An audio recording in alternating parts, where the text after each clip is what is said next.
പ്രതിപക്ഷ നേതാവ് വി.ഡി. സതീശനെതിരെ ഉന്നയിച്ച അഴിമതി ആരോപണം പിൻവലിച്ച് മാപ്പ് പറഞ്ഞെങ്കിലും പി.വി. അൻവറിനെ വെട്ടിലാക്കി CPI-ന് അയച്ച കത്ത് പുറത്ത്. പ്രതിപക്ഷ നേതാവിനെതിരെ ആരോപണം ഉന്നയിച്ചത് തനിക്ക് ലഭിച്ച തെളിവുകളുടെ അടിസ്ഥാനത്തിലാണ് എന്നാണ് പാർട്ടി സംസ്ഥാന സെക്രട്ടറി MV ഗോവിന്ദൻ മാസ്റ്റർക്ക് നൽകിയ കത്തിൽ അൻവർ വ്യക്തമാക്കുന്നത്. ഈ ദൗത്യത്തിന്റെ ഉത്തരവാദിത്തം കേരളത്തിലെ പ്രതിപക്ഷ നേതാവ് ശ്രീ വി.ഡി. സതീശനെ ഏൽപ്പിക്കുകയും ചെയ്തു. ദൗത്യം വിജയിച്ചാൽ സതീശന് കിട്ടിയ ഓഫർ കേരളത്തിന്റെ മുഖ്യമന്ത്രി പദമായിരുന്നു സാർ. ഫെബ്രുവരി 2021 ഫെബ്രുവരി മാർച്ച് മാസങ്ങളിൽ 150 കോടി രൂപയാണ് ഇലക്ഷൻ ഫണ്ട് എന്ന നിലക്ക് കൈക്കൂലിയായി ശ്രീ വി.ഡി. സതീശന്റെ കയ്യിലെത്തിയിട്ടുള്ളത്. ബാംഗ്ലൂരിൽ നിന്നും ഫ്രോസൺ ചെയ്ത മത്സ്യം കൊണ്ടുവരുന്ന 20 ഫീറ്റ് കണ്ടെയ്നർ ലോറിയിൽ 50 കോടി രൂപ വീതം 3 ഘട്ടങ്ങളിലായാണ് പണം തൃശൂർ ചാവക്കാടിനടുത്തുള്ള ചേറ്റുവക്കടപ്പുറത്തെത്തിച്ചത്.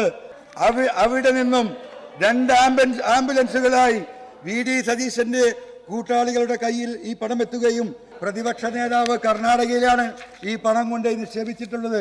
2024 ജനുവരിയിൽ കേരള നിയമസഭയിൽ പി.വി. അൻവർ നടത്തിയ പ്രസംഗം ഏത് രീതിയിലാണ് MLA സ്ഥാനം രാജിവെച്ചതിനു ശേഷം നടത്തിയ വാർത്താ സമ്മേളനത്തിൽ മാറിമറിഞ്ഞത് എന്നത് നോക്കാം. പാർട്ടിയുടെ ലീഡർഷിപ്പ് മായി സംസാരിച്ചിട്ടാണ് എന്ന് പറയുന്നു. Political secretary P. ശശിയാണ് ഇങ്ങനൊരു വിഷയമുണ്ട്, അത് നമുക്ക് സഭയിൽ ഉന്നയിക്കണം എന്ന് പറഞ്ഞു. P. ശശി പറഞ്ഞത് നിങ്ങൾ തന്നെ ഉന്നയിക്കണം, MLA ആണ് അതിന് ഫിറ്റായിട്ടുള്ള ആള്, MLA കൃത്യമായിട്ട് പറയണം. ഇനി നിർണായകമായ മറ്റൊരു വഴിത്തിരിവ്. 2024 സെപ്റ്റംബറിൽ CPIM സംസ്ഥാന സെക്രട്ടറിക്ക് പി.വി. അൻവർ നൽകിയ കത്ത്.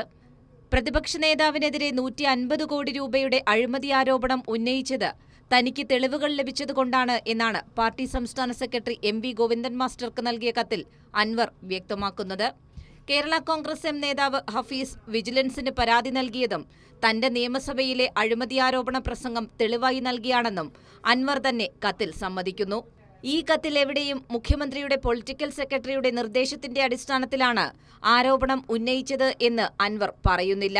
ഒപ്പം തന്നെ ഏറ്റവും വലിയ വൈരുദ്ധ്യം വിജിലൻസ് കേസ് അട്ടിമറിച്ചത് P. ശശിയാണ് എന്ന ആരോപണമാണ് ഈ കത്തിലുള്ളത്. അന്ന് പ്രതിപക്ഷ നേതാവിനെതിരായ കേസ് അട്ടിമറിച്ചത് P. ശശിയാണ് എന്ന ആരോപണം. അതേ P. ശശി ഇന്ന് അഴിമതി ആരോപണം ഉന്നയിക്കാൻ നിർദ്ദേശിച്ച വ്യക്തിയായി എങ്ങനെ മാറി എന്നതാണ് അൻവറിനെതിരായ മറുപടിയില്ലാത്ത ചോദ്യം. ഇത് തന്നെയാണ് പി.വി. അൻവറിന്റെ വിശ്വാസ്യത ഇല്ലാതാക്കുന്നതും.